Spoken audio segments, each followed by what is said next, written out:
Happy Sundays with Seneca. Hi, I just, that sounded funny. The camera just came on and it made this ping sound. I know. It sounded funny to me. I love it. I just wanted to talk about wanting and versus doing and being and experiencing.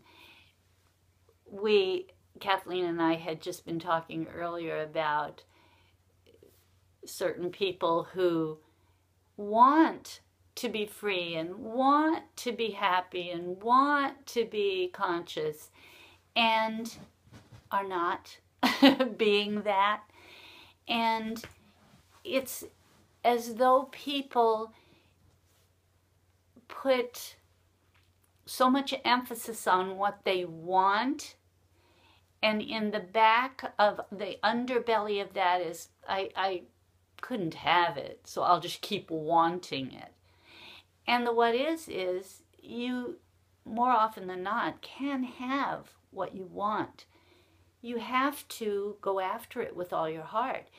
If you want to go to the movies, you don't just stand outside the theater saying, I really want to see that movie. And not even look in your pocket to see if you have enough money or somebody else wants to pay your way in or what. You just keep wanting to see that movie. It isn't going to get you what you want until you actively participate in the awareness that, number one, you deserve what you want, and that you can get it if it's what you need for your personal spiritual growth. And that's a key to everything. You will always, and I don't use that word very often, always and never are two words I'm very cautious of, and in this case, you will always get what you need for your spiritual growth, because that's, after all, why you're here. You're a spirit, play acting.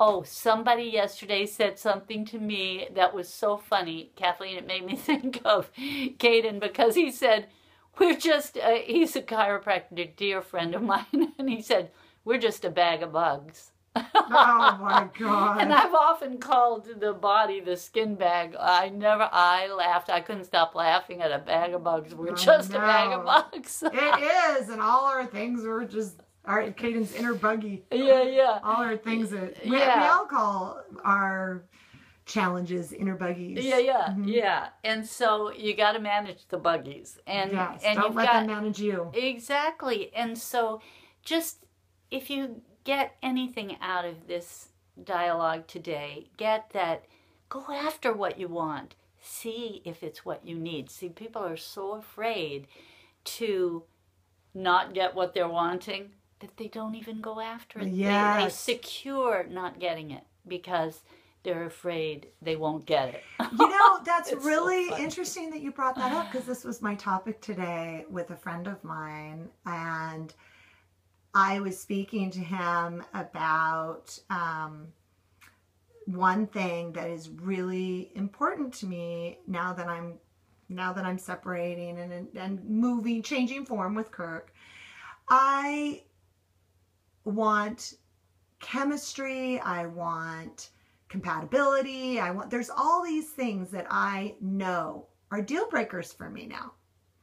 And I said to my friend, I'm just not going to settle. I'd rather be alone the rest of my life than not know that I just completely went for it all.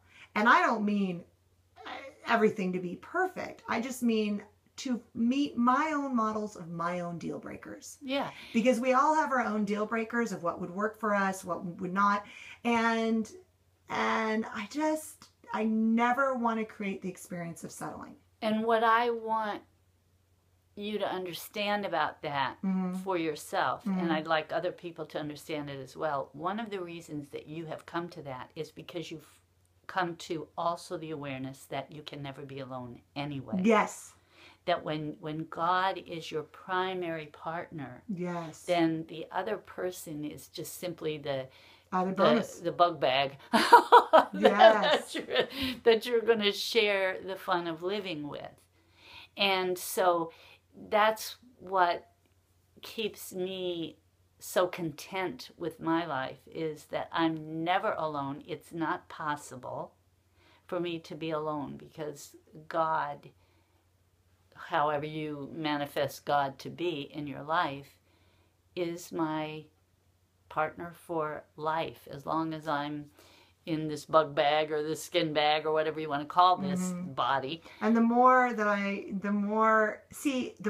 have a relationship with God, and I just get that deeper and deeper companionship, if you will, the more I know I'd rather be alone, meaning a body. Yeah. The more that, oh, heck no, I'd rather be where I am than alone, but not alone. Yes. Then settle. Yeah. No way. Yeah. No way. Don't want to do the settling thing. Yeah. It's just not. It's absolutely hell on earth. Even if it's just a little bit. Yeah. That's the thing. A lot of people go, well, who doesn't settle a little bit? And it's like, no, I don't even want to settle a schmidge. You know, and there's gonna be things, of course, that are not perfect. It's just you have to Well, relationships are romantic, especially relationships. Well, all relationships, and especially romantic because they're so up close and personal, are just given to us to provide us a platform and opportunity, huge opportunity for personal spiritual growth, and the mirror that the partner holds up for us to see ourselves more clearly, to know that I am being who I really am, or I'm not.